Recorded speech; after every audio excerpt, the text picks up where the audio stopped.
യോ guys welcome back to my channel. Avihitham directed by Senna Hegde. The one who directed Thinkalazhcha Nishchayam, Padmini, പിന്നെ ഒരു ഒരു വൈറ്റ് ഓൾട്ടോ എന്നെന്തോ പറഞ്ഞൊരു ഒരു കൂറപ്പടം കൂടി ഉണ്ടായിരുന്നു. അത് ഞാൻ എനിക്ക് ഇഷ്ടപ്പെട്ടില്ല. ഓക്കെ, തിങ്കളാഴ്ച നിശ്ചയം എന്ന് പറഞ്ഞ സിനിമേൻ്റെ ഡയറക്ടർ. അപ്പോൾ പുള്ളീൻ്റെ മെയിൻ ഒരു സ്കീം എന്താണെന്ന് വെച്ച് കഴിഞ്ഞാൽ പൊതു ചർച്ചയിലൊക്കെ വരുന്ന, നാട്ടിൽ പൊതു ചർച്ചയൊക്കെ ആയി വരുന്ന വിഷയങ്ങളെയൊക്കെ എടുത്ത് നല്ല രീതിയിൽ സിനിമയാക്കി പ്രസൻറ്റ് ചെയ്യുക എന്നാണ്. And this is also made in Kanhangad. മറ്റതും എന്തോ കാഞ്ഞങ്ങാട് എന്തോ ആയിരുന്നു ഈ വൈറ്റ് ഓൾട്ടോ എന്ന് പറഞ്ഞ സിനിമ. പിന്നെ തിങ്കളാഴ്ച നിശ്ചയമാണെങ്കിലും ആ ഒരു വടക്കൻ സൈഡാണ് മൊത്തം അവർ പിടിച്ചിരിക്കുന്നത്. പുള്ളീൻ്റെ നാടോ തന്നെയായിരിക്കും, എനിക്ക് അറിഞ്ഞുകൂടാ. സെന്ന ഹെഗ്ഡെ എന്ന് പേര് വരുമ്പോഴത്തേക്കും ഒരു നോർത്ത് ഇന്ത്യൻ ടച്ച് ഉണ്ടോ, കാഞ്ഞങ്ങാട്, കാസർഗോഡ് അവിടെയൊക്കെ ആയിട്ട് പുള്ളിക്ക് ബന്ധം ഉണ്ടാവാം. എനിക്ക് എന്താ സംഭവം കറക്റ്റായിട്ട് അറിയില്ലടേ. പേരും മനുഷ്യനും ആ സ്ഥലമൊക്കെ ആയിട്ട് എന്താ ബന്ധമെന്ന് അറിയില്ല.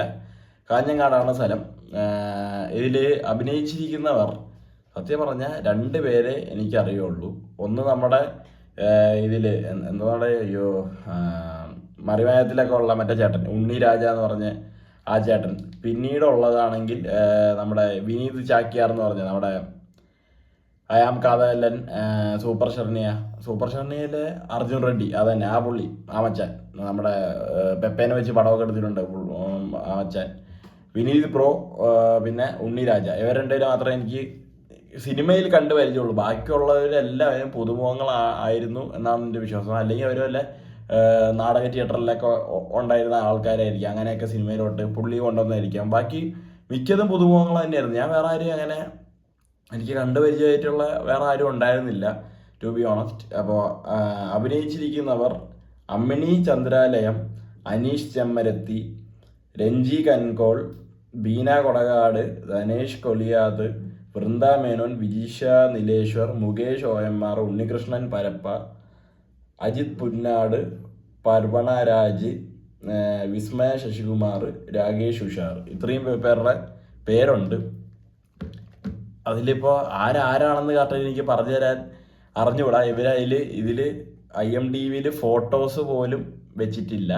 അതുകൊണ്ട് എനിക്ക് കറക്റ്റായിട്ട് ആരാണെന്ന് പറഞ്ഞു തരാൻ പറ്റില്ല. ഞാൻ ക്യാരക്ടേഴ്സിൻ്റെ പേര് പറയാം. ഇതിലെ മെയിൻ ക്യാരക്ടേഴ്സായിട്ട് വരുന്നത് വേണുവേട്ടൻ, തയ്യൽ ഷാപ്പുള്ള വേണുവേട്ടൻ, ഒരു പ്രകാശൻ, മുകുന്ദൻ, മുരളി, പിന്നീട് ഒരു ചേട്ടൻ മറ്റേ മഹേഷ് എന്ന് പറഞ്ഞൊരു ചേട്ടനുണ്ട്. അങ്ങനെ കുറേ പേര്. ആൻഡ് മെയിൻ ഒരു ലീഡ് റോൾ വന്നിരിക്കുന്ന ചേച്ചീൻ്റെ പേര് നിർമ്മല എന്നാണ്. അങ്ങനത്തെ ക്യാരക്ടേഴ്സിൻ്റെ പേര് എനിക്ക് പറയാൻ പറ്റുള്ളൂ. അപ്പോൾ പടം അവിഹിതം എന്ന് പറയുന്ന ടൈറ്റിലിനെ തന്നെ ഫോക്കസ് ചെയ്തുകൊണ്ട് ചെയ്തിരിക്കുകയാണ്. തുടക്കം തന്നെ പടം ആകെ കൂടെ 1.25 മണിക്കൂറേ ഉള്ളൂ. തുടക്കം തൊട്ട് അവസാനം വരെ പക്ക ഗ്രിപ്പിംഗ്, എൻ്റർടൈനിങ്, എന്താ പറയുക, ഒരു കോമഡി മോഡുണ്ട്, നമുക്ക് നല്ലൊരു ഫാമിലി മോഡുണ്ട്.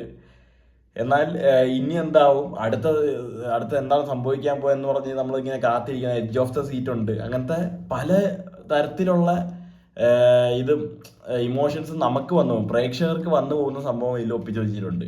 പിന്നീട് ഇത് എഴുതിയിരിക്കുന്നത് പുള്ളി തന്നെയാണ്, സെന്ന ഹെഗ്ഡെയും വേറെ ഒരാളും കൂടി ഉണ്ട്, അംബരീഷ് കലത്തറ.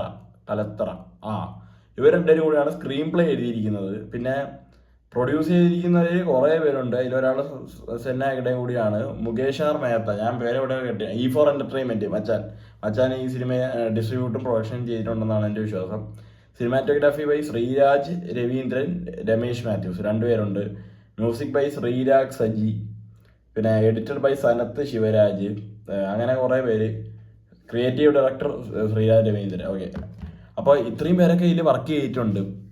അപ്പോൾ ക്യാരക്ടേഴ്സൊക്കെ നമ്മളെ കുറേ രീതിയിൽ നമ്മളെ കൊണ്ട് ചിന്തിപ്പിക്കും. ഇവരിപ്പോൾ തമാശ രൂപേണ പറയുന്ന കാര്യങ്ങളായാലും അവസാനം സീരിയസ് ആയിട്ട് വരുമ്പോൾ പറയുന്ന കാര്യങ്ങളായാലും നമുക്ക് തോന്നും, ഓ ഇങ്ങനത്തെ കാര്യങ്ങളൊക്കെ ഉണ്ടായിരുന്നല്ലേ ഇതിൽ, അങ്ങനെയൊക്കെ നമുക്ക് തോന്നുന്ന രീതിയിൽ. അത് ഇതിലെ ക്യാരക്ടേഴ്സിനെ എല്ലാവരെയും പ്ലേസ് ചെയ്തിരിക്കുന്ന രീതിയും ഈ ഒരു സ്ക്രീൻ പ്ലേ കൊണ്ടുപോയിരിക്കുന്ന ഒരു രീതി ഭയങ്കര രസമാണ്. എന്താണെന്ന് വെച്ചാൽ ഞാൻ കാര്യം പറയാം, എനിക്ക് തോന്നിയ കാര്യമുണ്ടോ. തുടക്കം ഒരു ക്യാരക്ടറിലാണ് പടം തുടങ്ങുന്നത്. ഈ പ്രകാശ് എന്ന് പറഞ്ഞ ക്യാരക്ടറിലാണ് പടം തുടങ്ങുന്നത്. അവിടെ കഥയിലോട്ട് ഞാൻ അധികം വരുന്നില്ല. ഒരു ചുറ്റിക്കളി ബന്ധത്തിനെ കുറിച്ച് പുള്ളി അറിയുന്നു. അടുത്ത വേണുവേട്ടൻ എന്ന് പറഞ്ഞ തയ്യൽ കട വേണുവേട്ടൻ്റെ അടുത്തേക്ക് പോകുന്നു. ഈ 2 ക്യാരക്ടേഴ്സിലാണ് ഈ സിനിമ തുടങ്ങുന്നത്. എന്നിട്ട് അവിടെ നിന്ന് 3-4 ആയിട്ട് വേറെ 2 ക്യാരക്ടേഴ്സ് വരും. പിന്നെ ഇവർ രണ്ടുപേരും മടങ്ങിയിട്ട് ആദ്യത്തെ 2 ക്യാരക്ടേഴ്സ് മടങ്ങിയിട്ട് ഇവരെ ചുറ്റിപ്പറ്റി ഇവർക്ക് അത്രയും നേരം സ്ക്രീൻ ടൈം അവർക്കാണെങ്കിൽ അവിടെ വെച്ച് അവർ മടങ്ങിയിട്ട് ഇവർക്ക് സ്ക്രീൻ ടൈം കയറും. ഇവർക്ക് ഇങ്ങനെ കയറി ഇവരെ അടുത്ത ആൾക്കാരെ കാണുന്നു, ഇങ്ങനെ കാണുന്നു, ഇങ്ങനെ ഇത്രയും പേരായിട്ട് വരിക, ഒരു 4-5 പേരായിട്ട് വരിക. എന്നിട്ട് എല്ലാവർക്കും equal screen time, equal importance അവരുടെ ക്യാരക്ടേഴ്സിനായാലും ആ റോളിനായാലും പക്കയായിട്ട് ഓരോരോ ഇമ്പോർട്ടൻസ് കൊടുത്ത് അവസാനം ഇവർ 6 പേര് ഒരുമിച്ചുണ്ടാവും. ആദ്യം വന്ന 2 പേര്, നടുക്ക് വന്നവർ, പിന്നെ വന്നവർ, എല്ലാവരും കൂടി ഇങ്ങനെ ഒന്നിച്ചാവുന്ന ഒരു സംഭവമാണ്. പക്ഷേ അവസാനത്തെ പോയിന്റിൽ അവര്, ഞാൻ പറയുന്നത് കഥേനെ കുറിച്ച് ഞാൻ ഒന്നും പറയുന്നില്ല ഗൈസ്, എനിക്കിത് സ്പോയിൽ ചെയ്യാൻ താല്പര്യമില്ല. എന്ന് വെച്ചാൽ വലിയ കാട്ട സംഭവമൊന്നുമല്ല, പേര് പോലെ എന്താണോ അതുപോലെ തന്നെയാണ്. പക്ഷേ അവർ പറയുന്നത് എന്താണെന്ന് വെച്ച് കഴിഞ്ഞാൽ, നമ്മൾ ഒരാളെ ജഡ്ജ് ചെയ്യുമ്പോൾ അല്ലെങ്കിൽ ഒരു കാര്യത്തിനെ കുറിച്ച് ഇങ്ങനെ ചിന്തിച്ചിറങ്ങാൻ നിൽക്കുമ്പോൾ നമ്മൾ 4 സൈഡ് നോക്കണം. നമ്മളിപ്പോൾ ഒരു കാര്യം കണ്ടിട്ട് ഇപ്പോൾ ഇന്ന ഒരാളായിട്ട് ഡിങ്കോൾഫി ആണെന്ന് ഞാനിപ്പോൾ കണ്ടു വേറൊരാളത്ത് പറയുകയാണെങ്കിൽ നമുക്കത് ഉറപ്പാവണം, അത് അയാൾ തന്നെയാണെന്നുള്ള കാര്യത്തിൽ നമുക്കൊരു 100% ഉറപ്പ് വരണം. അതിനനുസരിച്ച് വേണം നമ്മൾ വേറൊരാൾക്ക് ഇൻഫോർമേഷൻ പാസ് ചെയ്യുക. കാരണം ഈ മറ്റേ എന്തിനാ ചൈനീസ് വിസ്പർ എന്ന് പറഞ്ഞ കളി ഉണ്ടല്ലോ, ഒരിടത്തുനിന്ന് പറയുക, അവിടെ പറയുക, വേറെ രീതിയിൽ വന്ന് അവസാനം കേൾക്കുന്ന ആൾ വേറെ വല്ലതായിരിക്കും കേൾക്കുന്നത്. അപ്പോൾ ആ ഒരു സംഭവത്തിനാണ് ഇതിൽ മുഴച്ചവർ കാണിച്ചിട്ടുള്ളത്.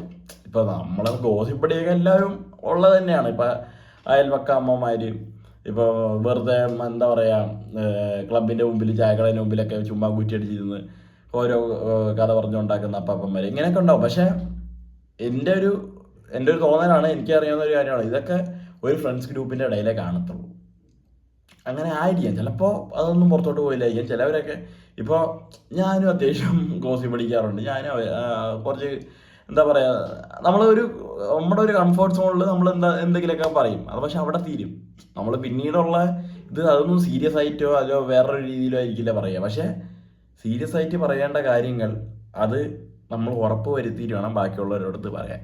ആ ഒരു സംഭവം അവർ ഈ പടത്തിൽ പക്കയായിട്ട് കാണിച്ചിട്ടുണ്ട്. ഞാൻ ക്ലൈമാക്സ് അടിപൊളിയാണ്. ഇതിലൊരു അമ്മേൻ്റെ കഥാപാത്രമുണ്ട്, കിടിലം. പുള്ളിക്കാരിയൊക്കെ അടിച്ച് പൊളിച്ച് വെച്ചിട്ടുണ്ട് സിനിമയിൽ. നല്ല രീതിയിൽ എല്ലാവർക്കും ഈക്വൽ ഇമ്പോർട്ടൻസും ഈക്വൽ റോളും അതായത് എല്ലാവരുടെ ക്യാരക്ടേഴ്സിനാണ്. ഇപ്പം വെറുതെ ഇരിക്കുന്ന ഒരു പണിയില്ലാത്ത പ്രകാശം തൊട്ട് ഈ മുകുന്ദൻ എന്ന് പറയുന്ന മുരളി, ഇവർക്കെല്ലാവർക്കും അവരുടേതായ ഒരു ക്യാരക്ടർ ആർക്ക് കൊടുത്തിട്ടുണ്ട്. നല്ലൊരു ഗ്രാഫുണ്ട്. സിനിമ കൊള്ളാണ്. എനിക്ക് സത്യം പറഞ്ഞാൽ ഇഷ്ടപ്പെട്ടു. തിയേറ്ററിൽ പോയി കണ്ടതിൽ ഞാൻ സത്യസന്ധമായിട്ട് പറയുകയാണെങ്കിൽ തിയേറ്ററിൽ പോകണമെന്നില്ല. ഇത് ഒരു OTTയിലായാലും ഫാമിലി ആയിട്ട് ഇരുന്ന് കാണാൻ പറ്റിയ ഒരു സിനിമയാണ്. എന്ന് വെച്ച് നിങ്ങൾ തിയേറ്ററിൽ പോകാതിരിക്കണം എന്ന് ഞാൻ പറയില്ല, നിങ്ങളുടെ ഇഷ്ടം പോലെ. ഞാനപ്പോൾ OTT വന്നാലും ഞാൻ എന്തായാലും കാണും. പക്ഷേ നല്ലതാണെന്ന് കേട്ടതുകൊണ്ട്, സെന്നാഗഡേൻ്റെ പടമായതുകൊണ്ട് എനിക്ക് തിങ്കളാഴ്ച ശേഷം ഭയങ്കര ഇഷ്ടപ്പെട്ട സിനിമയാണ്. അതുകൊണ്ടാണ് പത്മിനിക്കും മറ്റേ പടത്തിന് പോയത്. മറ്റേ പടം നല്ല പടമായിരുന്നു, അത് പറയാതിരിക്കാൻ വയ്യ. പത്മിനി ആയാലും എനിക്ക് ഇഷ്ടപ്പെട്ട സിനിമയാണ്. ഭയങ്കര ലൈറ്റ് ഹാർട്ടഡ് ഫീൽ ഗുഡ് പടമാണ്.